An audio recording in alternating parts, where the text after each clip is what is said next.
Are your organisation's customer acquisition costs out of control? Do you need to become more resilient in turning leads into revenue? Well, today I'll teach you one simple strategy that will help you add resiliency into your organisation's revenue engine.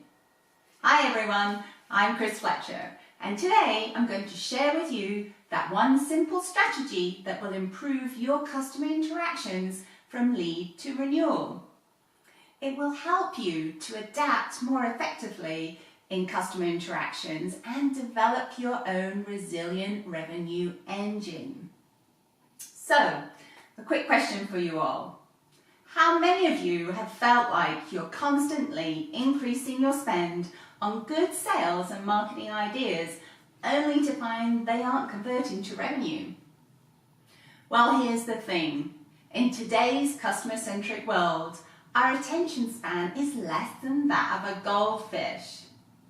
It takes us less than 6 seconds before we ditch information or form an opinion on whether something will work for us or not.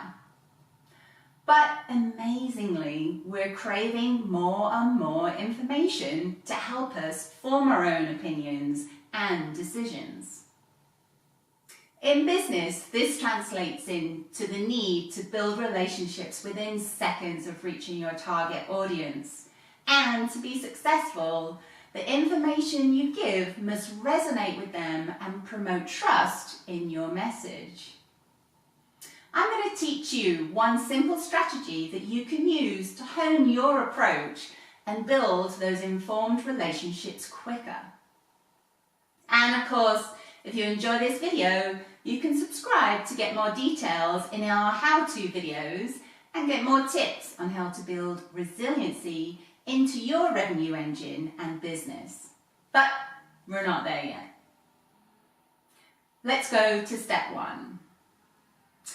So the first step I have for you is to build a buyer journey from lead to renewal. What most people don't realise is the buyer journey does not stop at the purchase, and in fact does not stop through the implementation of your technology or solution. It's cyclical. So, if you have a buyer journey that maps your buyer through the entire life cycle, you'll be able to see the holes in your customer experience and prioritise the gaps to fill based on that. Remember though that the buyer journey is owned by different teams across the organisation and across that life cycle. So it's critical to bring a small number of representatives together from each of those teams to own and collaborate on that buyer journey from marketing, sales, customer success and renewal. That's the second thing you'll need to do, is to bring those key stakeholders together into a new lead to renewal team. You want to get full visibility from that lead to renewal, otherwise you might miss a point that's important for your customers and prospects. For example, if your churn rates are high, your new customer acquisitions, your new sales, will need to fill that revenue hole, which as a result will increase in your customer acquisition costs significantly. Then you'll feel like you're emptying your own boat full of water with a shot glass. The next step is to brainstorm around your customer circumstances with your new lead to renewal team. The customer circumstance is why your customers are really buying your product or solution, and typically it does not have anything to do with the technology or features and functions. An easy way to think about customer circumstance is if you put yourself in the mind of someone planning a Super Bowl party or a big party event. An effective sales and marketing approach is to focus on your job, not what you do for a living, but your job, that is, to host a party that everyone will think is amazing. You want to plan the experience for your guests, and that might involve a theme, cake, beer, no doubt, and snacks. But you don't just want to be any old party though, right? You want it to be great. So for the weeks running up to that event, you'll plan around a single goal of delivering an amazing party experience. And that experience is delivered, if you will, through the combination of the snacks and drinks and the environment you create.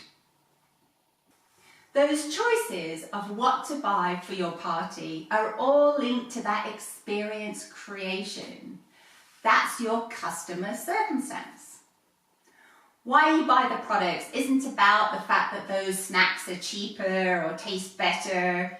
It isn't about the fact that Pepsi tastes different from Coke, for example. It's about fulfilling the needs that you have in your heart and your mind that will make a brilliant guest experience, one that they will never forget. The final step is about how to capture the attention of your prospects quickly. To do this, you do it by mapping those customer circumstances onto your buyer journey, prioritizing clear activities with those in mind that will enable you to fill the holes that you identified earlier in your buyer journey. This will enable you to generate great customer experience moments and can be used for a framework for a different level of engagement in key customer touchpoints right across your organization. You're now on your way to building a resilient revenue engine inside of it. That's it. These are 4 steps that may sound simple, but if ignored, will significantly impact the resiliency of your revenue engine from lead to renewal. If you like this video, please comment and share it and subscribe for free to get more detailed videos on different techniques you can use to build a revenue engine that's resilient inside of your organization.